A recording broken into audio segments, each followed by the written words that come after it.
I'm curious, how many of you who, even though you've been in the field for a long time, you still get really nervous with your presentation? Sometimes I really obsess about doing a program. This is one of them, especially the opening, because that's always really important. And so, as I was preparing and obsessing about the opening and this presentation, I found myself reflecting on an experience I had this spring about another opening and another presentation that I obsessed about. And here's what the situation was. Think about in the last year if you've spoken to a group where you were concerned that the audience wouldn't be receptive to your ideas, that maybe they were forced to go to training, or for some other reason you think it's going to be a tough group. I wasn't thinking about that with you both. But with this group, that's what I was anticipating, because the presentation was at a conference where my session was at 7 in the morning. Yeah, that's what I thought. I've been, speaking at conferences and going to conferences for years, and when I got the letter, I'm like, you gotta be kidding, 7 in the morning? Are they gonna be awake? I'm thinking, picturing them rolling out of bed, coming to class with their jammies and bunny slippers on, So I'm thinking, the typical way that I start off this presentation, it was on onboarding, how you start new employees off in an organization. The typical way I start this off isn't going to be enough for this 7 o'clock group. So how am I going to start it off? So right up until the last minute, I'm thinking, well, maybe I'll do this, maybe I'll do that. And I'm feeling nervous. Well, my nervousness level ratchets up higher when I walk into the conference center and into my room. And it's a huge hall, room for about 500 or 600 people. And I set up. 20 minutes of, there's like a dozen people in the room. Hello! So I'm just picturing this totally awkward, low energy vibe. So my anxiety is getting higher and higher. And then I'm also aware of my energy's low.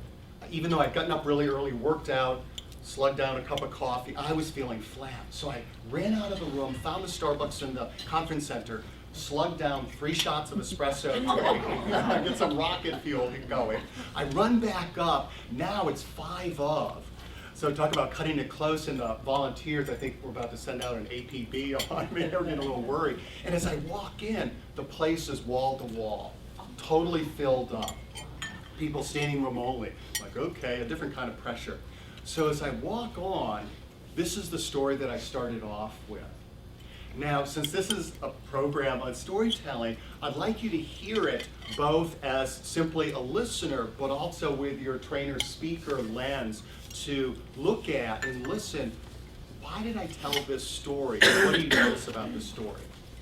So I said to the group how, as I was, similar to what I shared with you, as I was preparing for this talk, I found myself having sort of like a speaker flashback to one of the most bizarre experiences I've ever had as a speaker. And what happened was, it was the first time I'd ever been invited to do a keynote at a conference. And even though I'd done a lot of conference presentations, never done a keynote before, and I started stressing out about it. Notice a theme here. And so, and you think about it sometimes in your career when you have the opportunity to ratchet it up a level, a whole new level, sometimes we convince ourselves we can't do it. Because if you've ever done a keynote, it's a different skill set than just doing training. So I'm like, oh my God, am I gonna be able to do this? Plus I had a whole bunch of research that I wanted to share with the audience that was new, and I wasn't able to think of how to put it together and explain it in a coherent way. So I'm thinking, I really wanna share this, but I'm not gonna be able to do it in time. So 2 weeks of stressing myself out over working with this. That, combined with the fact that spending 14 hours in the air from LA to Sydney, sitting right next to Typhoid Mary. Have you ever had that pleasant flying experience? It was like all over you. Between stressing myself out and her sneezing and coughing on me, by the time I arrived in Australia, I had this major cold. I had her cold. And here's the deal. I was all stuffed up, nose running and everything, but I didn't want to take any cold medicine, because the last time I had a cold and had to do a program, the cold medicine shut my brain down. And I'll never forget this. I remember saying to the group with this like tremendous amount of import, it's important to remember absolutely nothing. The hard drive crashed. So I didn't want that to happen. So no cold medicine. But now he sounds like this. And I'm thinking, oh, they're gonna have to listen to this for the next 90 minutes. So I'm feeling really embarrassed and sad for them. And as I walk out onto stage, that anxiety though about how I'm going to sound disappeared because it was replaced by a more pressing anxiety, which was, remember, no cold medicine? My nose was starting to run and I had forgotten Kleenex. And obviously, it's not an option. So sure enough, 5 minutes into the presentation, the faucets are turned on.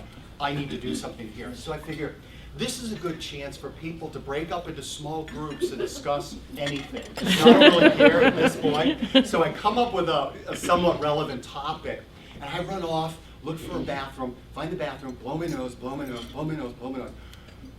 I can breathe again, stuff my pockets with Kleenex. I'm ready to go back in.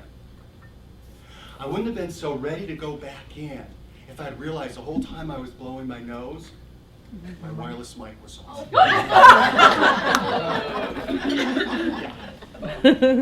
remember, I don't know this is going on. Well, it was taped. When I got back from the trip and I played the tape to see if it really sounded that bad, it did. When I got to the part, I'm like, oh my God, it sounds like it just went on forever, like,